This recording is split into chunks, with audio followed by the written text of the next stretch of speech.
Prabowo nggak kalah-kalah banget loh di debat kemarin. Masih galak coy gitu kan. Ini masih galak, masih goblok-goblokin orang. Iya Gitu loh. Ya itu gunanya debat salah satunya untuk melakukan checking bahwa ya karakter orang itu dalam tekanan bisa berubah.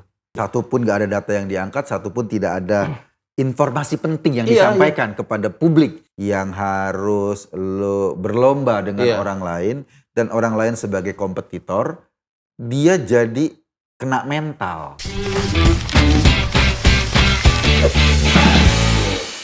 Oke, jadi ini tradisinya Pak Prabowo nih, menarik loh menurut gue.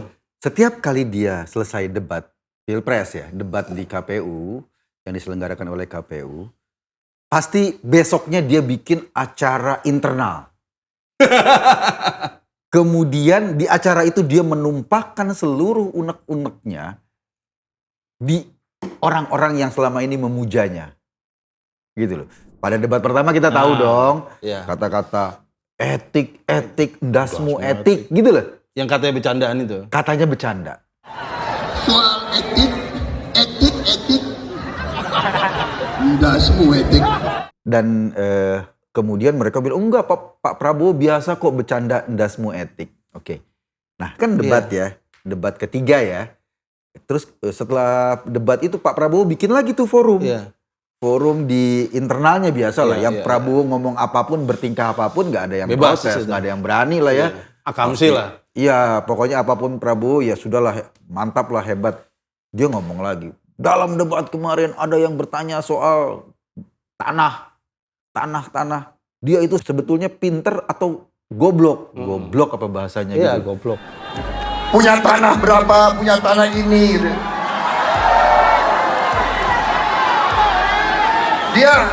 Dia pinter atau goblok sih? Jadi kemarin dia ngomong soal dasmu etik, sekarang dia mengeluarkan kosakata goblok dalam forum internal dan ini bukan cuma internal tapi dipublikasi langsung. Seolah-olah ya tanggapan gue yang bukan pendukung Prabowo dan mudah-mudahan gak pernah jadi pendukung Prabowo ya. Kita berdoa biar husnul khotimah gitu loh sampai akhir hayat. Iya, setuju.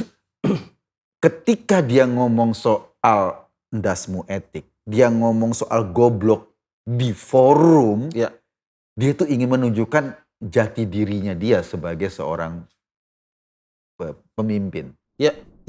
Bahwa kata-kata itu adalah kata-kata yang biasa buat dia. Kata-kata yang umum. Dan kita bayangkan, ini calon presiden. Dan bagaimana dia mengatakannya itu juga penting. Maksud gue, dia tidak mengatakannya di depan orang yang dimaksud. Oh iya. Kenapa ya? 2 kali kan begitu. Iya, kan Pak Prabowo harusnya mentalnya lebih dong. Militer bro. Nyalinya tinggi Macan bro. Masa ngomong sama Anies di depan itu. Ada penjelasannya, kalau dari psikologi itu ada penjelasannya. Apa? Jadi kalau kita pakai contoh, misalnya kita naik bus mas. Iya. Kaki lu keinjek orang. Iya. Ada macam-macam cara untuk merespons. Ada yang bilang, mas maaf kakinya nginjek. Oh oke. Ada juga yang diem. Ini orang mau gue tegur tapi gue takut gitu ya kan. Tapi ada juga yang ngomong, dia kesel mau negur tapi ngomongnya ke belakang. Gue paling kesel tuh kalau lagi naik bus kaki gue diinjek, orangnya di depannya dia, tapi ngomongnya ke belakang. Iya. Itu orang nggak bisa mikir banget ya gitu. Itu ada penjelasan psikologi, ada macam-macam orang. Jadi soal asertivitas, keterbukaan kita. Kayak misalnya kalau yang diinjek langsung, mas maaf kakinya, itu asertif namanya, terbuka. Dan nyampainnya baik gitu ya. Okay. Tapi kalau diinjek misalnya, woi tolol lu ya kaki lu nih gitu. Itu asertif agresif namanya. Agresif, asertif, terbuka tapi agresif. Iya. Nah, ada yang asertif pasif namanya. Iya. Ya begitu tadi, diinjek kaki lu ngomong. Diem aja. Ada yang diem aja itu namanya pasif. Oh pasif. Nah ini ada yang pasif agresif, diinjek kakinya, ngomong. Gue paling gedek tuh kalau kaki lagi di bus itu kaki diinjek orang gitu ya. Orangnya di depan mata tapi ngomongnya ke belakang. Pak Prabowo ini pasif agresif. Agresif. Iya, di depannya pasif, di depannya nggak mau ngomong. Terzolimi. Iya, di depannya nggak mau ngomong, pasif tuh. Tapi di belakang galak banget. Iya. Agresif. Pinter apa goblok gitu. Iya, nah kayak kemarin itu di belakang, Mas Anies, come on. Di depannya kan gitu kan, come on Mas Anies. Tapi di belakangnya, dasmu etik, gitu. Galak di belakangnya. Iya. Nah itu namanya pasif agresif. Nah, dalam konteks komunikasi, kan sebetulnya nilai debat Pilpres itu kan ditonton publik. Betul. ketika dia ngomong di internal dan disebarkan videonya kan juga ditonton publik. Mungkin dia ketika dia ini, oh gue nggak mungkin lah ngomong goblok, ngomong dasmu di debat pilpres. Mungkin ya, karena ditonton rakyat Indonesia. Jangan dong rakyat Indonesia dicontohkan seorang pemimpin yang bahasanya kotor, misalnya gitu kan. Betul. Jadi makanya dia tahan diri. Come on Pak Anies, Mas Anies gitu kan. Kita ini bukan anak kecil, Mas Anies. Ya. Mas Anies. Waktu habis, Bapak. Harap tenang. Dia mencoba menahan diri. Tapi kemudian ekspresi Internalnya. marahnya itu diekspresikan di internal. Iya. Tapi kan juga ditonton oleh seluruh rakyat Indonesia. Nah, itu yang menunjukkan cara Gitu loh, berpikir. videonya beredar. Itu yang menunjukkan cara berpikir Pak Prabowo itu udah outdated, udah ketinggalan zaman. Dia pikir kalau ngomong di internal, Ya udah selesai. udah selesai. Ini cuma konsumsi internal Iya. kok, gitu loh. Betul. Ya dia bahkan nggak secara refleks tidak menyadari bahwa ada kamera, ada bahwa zaman digital sekarang semua jejak digital itu dengan mudah didapatkan orang, dengan mudah disebar orang, tersebar gitu. Iya, ya kayak iya. sekarang, ya gua ngomongnya internal kok, tenang aja nggak bakal keluar. Akhirnya keluar juga. Tapi gua rasa sih itu strategi juga, bro. Bener strategi. Strategi tim internalnya Prabowo untuk menunjukkan bahwa Prabowo nggak kalah-kalah banget loh di debat kemarin. Masih galak coy gitu kan. Ini masih galak, masih goblok-goblokin orang, iya, gitu. loh. Dan kosakata buruk Pak Prabowo masih banyak kok, gitu loh. Kemarin dasmu, sekarang goblok. Jadi jangan khawatir Pak Prabowo akan kehilangan kosakata memakinya, masih banyak. Gitu. Termasuk marah-marahnya pakai iklan advertorial di Kompas 1 halaman tuh. Habis debat terus maksud gua harusnya itu yang dijelaskan sama Prabowo dalam forum debat. Kok dijelaskannya malah lewat iklan di Kompas? Karena memang mereka bilang kalau Pak Prabowo nggak mampu jelasin. Gitu.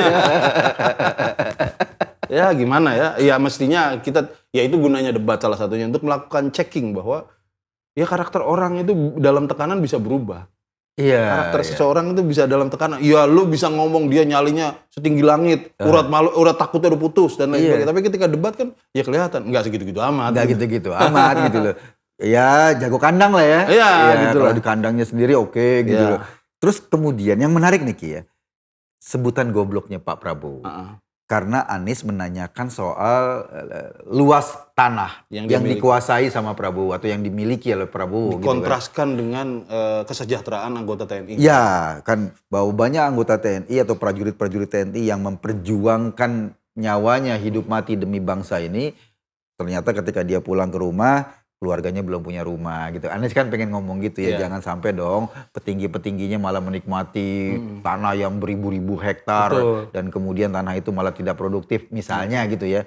Jadi Anies pengen kontrasin itu. Tapi statementnya Pak Prabowo yang menarik dalam komunikasi internalnya dia. Ada peserta yang nanya-nanyain soal jumlah luas lahan saya itu pinter apa goblok. Gua kadang-kadang keinget Pak Prabowo. Kan Pak Jokowi tahun 2019 juga nanya itu. Nah itu kayaknya dia dendamnya sama 2 orang sekaligus. Pak Jokowi sama Anies Iya. Jadi sekali ngelempar 2 orang kena batu tuh. Anies sama Pak Jokowi kena batu dua-duanya. Nah, gue rasa nanti habis debat Pak Jokowi manggil tuh. Iya. Pak Prabowo, yang Anda maksud goblok siapa? Gitu. Dan ingat Pak Prabowo, saya baru belain loh. Iya, saya baru belain, saya bilang ini rahasia negara juga. Jadi yang Anda maksud goblok tuh siapa? Betul. Saya juga nanya loh. Iya. Mungkin Anies nanya untuk mengkonfirmasi. Betul. Jadi apakah data yang disampaikan Pak Jokowi 2019 sudah berubah apa belum? Iya. Nambahkah tanahnya Prabowo atau berkurangkah sudah dibagikan kepada orang gitu, kita nggak tahu kan. Ini banyak isu, ya itu kemarin akibat dari ketidakmauan Pak Prabowo untuk ikut dalam etika debat gitu ya. Itu membuat banyak isu penting sebetulnya tidak tergarap akhirnya. Dia lebih mau ngomong di belakang.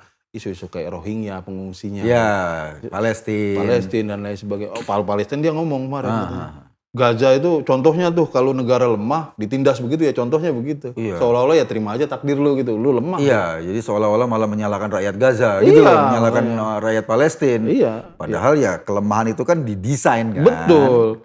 Gitu ya, lu nggak bisa ngomong ini bukan soal kuat dan lemah juga, diplomatik itu bisa sangat penting gitu. Iya, benar. Gitu. Ya tapi gini lah Mas ya, bahwa tadi soal karakter itu di depan kicep, di belakang kuar-kuar gitu ya. ini janganlah ditunjukkan sering-sering kayak gitu. Maksudnya ini kan jadi contoh juga. Oh dulu pernah ada capres kayak gitu, nggak apa-apa kok gitu loh.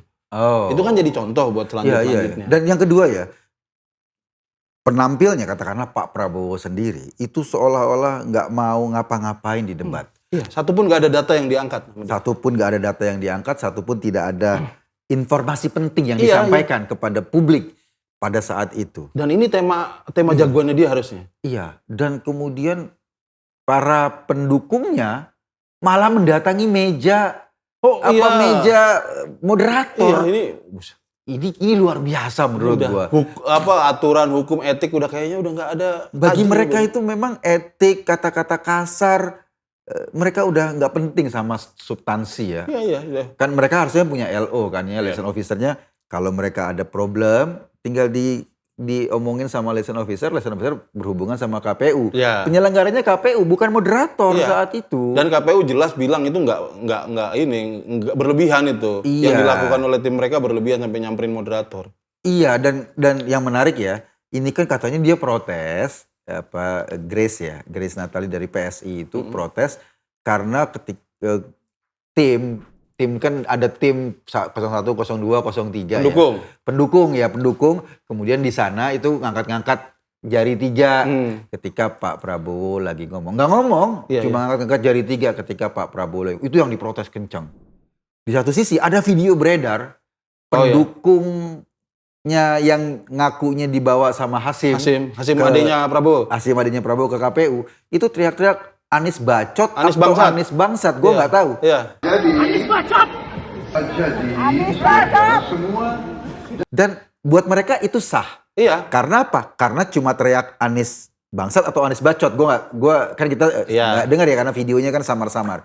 Tapi orang yang 3 ini nggak teriak apa-apa, diprotes kayak dunia sudah mau kiamat.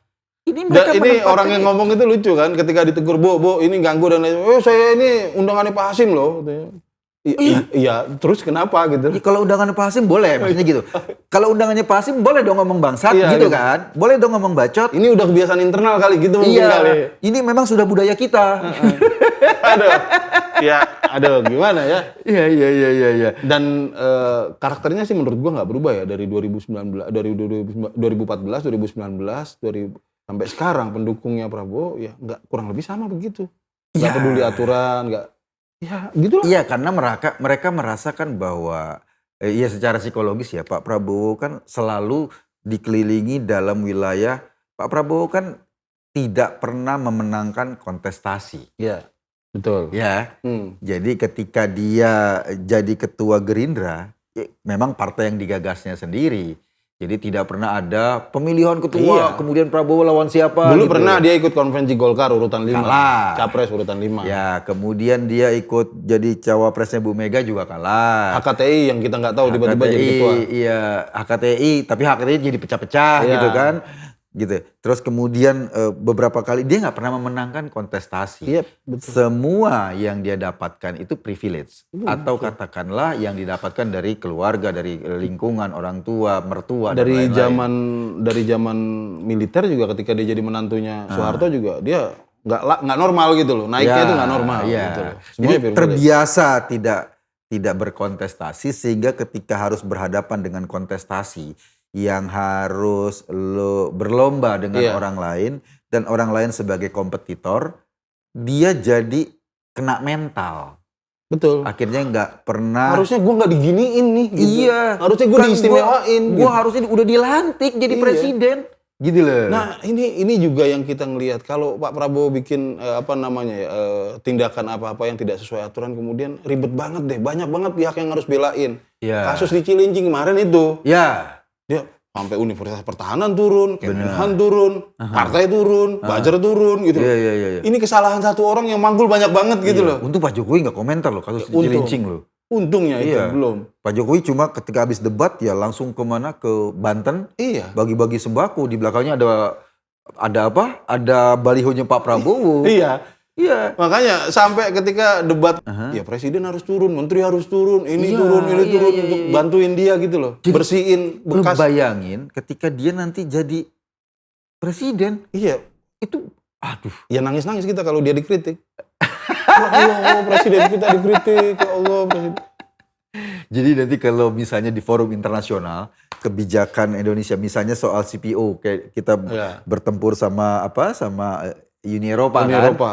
Terus kemudian Uni Eropa mengkritik kebijakan kita. Ini CPO kita hutan-hutan sawitnya lebih banyak merusak lingkungan. Iya. Terus itu ada timnya Pak Prabowo turun ke daerah-daerah. Tolong please nangis. Tolong please presiden kita lagi dikritik. Kita nangis dibully dong, sama nangis. Uni Eropa. Nangis kenapa? Pokoknya nangis. Ini kita lagi dibully sama Eropa. Serentak itu seluruh Indonesia nangis Bombay. Padahal mereka menangisi nasibnya. Gitu. Jadi nanti dari Republik menangis ini. Iya, makanya. Dan memang ini beda-beda ya. Gua nggak tahu ini strategi yang mengacaukan persepsi ya. Gua baca hasil survei. Image tentang Pak Prabowo, Mas Anies, Mas Ganjar. Mas Anies itu image-nya adalah dia dosen. Dia cenderung seorang yang bekerja di ruang-ruang ilmiah lah. Jadi dia image-nya dosen, pengajar karena memang background dia kayak gitu, dia pernah rektor. Jadi, Akademisi lah. Akademisi, image-nya itu. Mas Ganjar image-nya merakyat. Jadi kata merakyat tuh paling kuat di Mas Ganjar. Ya. Kata intelektual akademisi paling kuat ke Anies. Oke. Nah, Pak Prabowo image-nya tegas, strong. Oke. Itu image yang ada di kepala publik. Lalu kemudian tegas, strong dan dia mungkin galak, dia ya mungkin kayak gitu ya karena ngomongnya juga berapi-api, bahkan berdoa saja mungkin deg-degan tuh malaikat yang dengar gitu. Berapi-api gitu. Nah, lalu image ini dihancurkan dengan gemai-gemoy. Iya. Dia menghancurkan image tegas, strong, lalu ada gemai-gemoy, menari dan lain-lain. Enggak, udah enggak strong kok, sudah melambai kok gitu loh, udah gemoy gitu loh kan. Nah, tetapi pada satu sisi ketika dia balik lagi menjadi pembicara di internal, tampil lagi tuh image tegas dan strong. Goblok. Etik dasmu dan lain-lain. Jadi memang persepsi publik ini sebetulnya galak apa penakut sih kan gitu. Ini gemoy apa tegas sih? Iya, tegasnya kok di depan pendukungnya. Jadi yang mereka tangisi itu, yang anak-anak TikTok itu, lo nangisin yang mana sih? Sebelah mana? Nangisin yang gemoy apa nangisin yang tegas? Iya. Kan kita bingung. Itu gitu loh. Tapi emang gini lah ya, bahwa pada akhirnya kita ngelihat memori kita selama ini sering negatif ya, lihat bahwa orang Indonesia ingatannya pendek, orang Indonesia ya tolol-tolol lah gitu ya, kesannya dibohongin dikit juga percaya gitu. Benar. Tapi ternyata banyak yang ingat bahwa enggak, Prabowo dulu nggak begini kok. Gitu. Ya Prabowo dulu nggak kayak gini gitu. Dan gua nggak setolol mereka gitu. Gua nggak setolol perkiraan mereka. Jangan mau dibohong-bohongin gitu. Iya. Ternyata orang Indonesia pinter loh. Pinter. Dia pasti ingat tentang bagaimana dulu Pak Prabowo komen-komentarnya itu sangat tajam ke Pak Jokowi. Orang ingat bagaimana dia gebrak-gebrak meja. Orang butuh makan, bukan butuh kartu. Orang ingat dengan itu. Apalagi kau bela-bela anti-asing. Rakyat akan kita bagi kartu-kartu. Bung, kita butuh pekerjaan, bukan kartu. Jadi ketika mereka merebuild image baru, membangun image baru, orang ini apa sih? Gitu lah, ini apa sih? Dan gua agak mempertanyakan ya, kenapa sih sekarang timnya Prabowo terutama yang di udara yang kita lihat ya, cepat banget marah gitu loh. Dikit-dikit. Ini kayak gini lah, mereka kan lagi naikin nuansa melankolis. Pak Prabowo dibully apa. Tapi kalau kita pertanyakan dikit, udah kayak habis makan ati macan tuh, mereka galak banget gitu. Langsung, wah lu begini, wah ini pasti pendukungnya ini. Galak banget. Mereka menyerang Bu Atiko dengan brutal. Nah gitu misalnya. Iya kan? Mereka menyerang Alam misalnya dengan brutal. Anak kecil kadang-kadang menyerang Mas Ganjar juga dengan agak brutal. Apalagi serangan ke Anies sekarang brutal sekali. Iya, betul. Lalu tapi tiba-tiba di belakang mereka, aduh gue nih, ini apa? Dibully apa gitu ya. Sampai ada yang komentarin, udah dilaporin KPAI belum katanya. Ya karena begitu kan, ironi kan orang. Iya. Dan ini pilpres loh. Ini bener-beneran nih. mungkin ya karena Pak Jokowi ngomong jangan kebanyakan drakor. Drakor. Dan itu jadi kata kunci. Terinspirasi. Kan sekarang kalau Pak Jokowi ngomong ya misalnya, enggak lah anak saya baru 2 tahun juga kok gitu. Terus tiba-tiba sebaliknya. Sebaliknya terjadi. Terus misalnya dia ngomong apa, tiba-tiba sebaliknya TNI harus netral, dimulai dari pucuknya harus netral. Orang lihat sebaliknya gitu. Jadi ketika Pak Jokowi bilang jangan kebanyakan drakor, diterjemahkan dong. Iya. Wih kita harus drakor, kita harus Iya. drakor. Iya. Karena omongan Pak Jokowi kan pasti yang dimaksud sebaliknya. Betul. Gitu lah. Jadi Betul. diterjemahkan oleh timnya, mungkin timnya Pak Prabowo dengan timnya Gibran. Drakor, drakor, drakor. Ketika Prabowo tadi malam tergopoh-gopoh nggak bisa ngapa-ngapain dalam konteks debat, akhirnya diorkestrasilah nangis berjamaah Betul. itu. Dan itu mungkin cara mereka menafsirkan Pak Jokowi dulu bilang harus banyak adu gagasan, ide, iya. jangan banyak drama. Oh, Iya. berarti instruksi buat kita berarti- biar Anies sama Ganjar yang sibuk adu ide, Iya, adu gagasan, kita sibuk drama. Kita sibuk drama. Jadi Oke. gitu loh. Nah sekarang juga kan kayak gitu kan seringkali apa yang Pak Jokowi sampaikan sebetulnya dia ingin sebaliknya. Keinginan dia tuh. betul. Nah ini kan para pengikut Jokowi ya. Betul. Yang- Ini teori lama kok, dan yang gue inget tuh yang bikin teori-teori ini apa dulu banyak disebut-sebut di media mojok.co itu yang kalau Pak Jokowi ngomong kita lihat sebaliknya gitu loh. Itu Ya. udah bertahun-tahun yang lalu. Ya kalau gini, kalau gua ngeliatnya kalau Pak Jokowi ngomong A, sebetulnya maksud dia Iya. itu B gitu Ya, atau A gitu. Iya, min betul. A. Jadi ketika misalnya tim yang kenal Pak Jokowi pasti kan teman-teman pendukung Pak Prabowo kenal Pak Jokowi Iya. dong. Mereka mengaku Jokowiisme gitu loh. Jadi mereka paling Jokowi Lebih Jokowi dari dibanding Jokowi. yang lain gitu. Jadi ketika Pak Jokowi ngomong jangan drakor, oh perintah kita harus drakor. Gitu lah. Kalau Pak Jokowi ngomong debat harus substantif, Oh, berarti jangan substantif. Jangan substantif. Kita Main sulapan aja. main sulap-sulapan aja, rahasia-rahasiaan Iya, gitu lah. gitu. Kalau Pak Jokowi bilang aparat harus tegas, berarti kita harus minta tolong bisa aparat. tolong aparat untuk pasang baliho di Iya. daerah-daerah gitu lah. Misalnya gitu. Jadi kan ini yang memang menarik nih sebetulnya kan tingkat kecerdasan aja ya. Pak Jokowi kan yang luar biasa cerdas itu pasti akan ditangkap oleh para pengikutnya dengan kecerdasan yang sama kan. Iya, kira-kira gitu. Jadi maknanya bisa kita tangkap itu. Tapi akhirnya ginilah kualitas demokrasi kita, kualitas pemilu kita. Harusnya ini jadi diskursus publik, Aha. jadi diskursus elektoral, dan ini harusnya kesempatan 5 tahun sekali ngeliat debat-debat kayak gini dalam prosesi puncak, tapi ini pun akhirnya penuh dengan drama. Dan itu pelakunya Prabowo melulu gitu.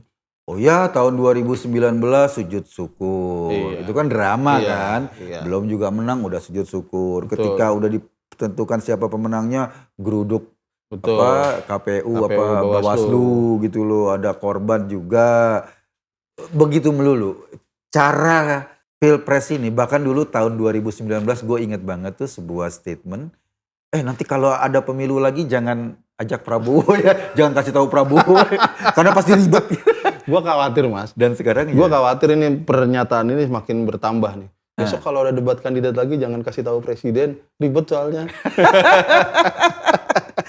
Oke, thank you. Oke. Kita ngobrol-ngobrol lagi nanti. Ya.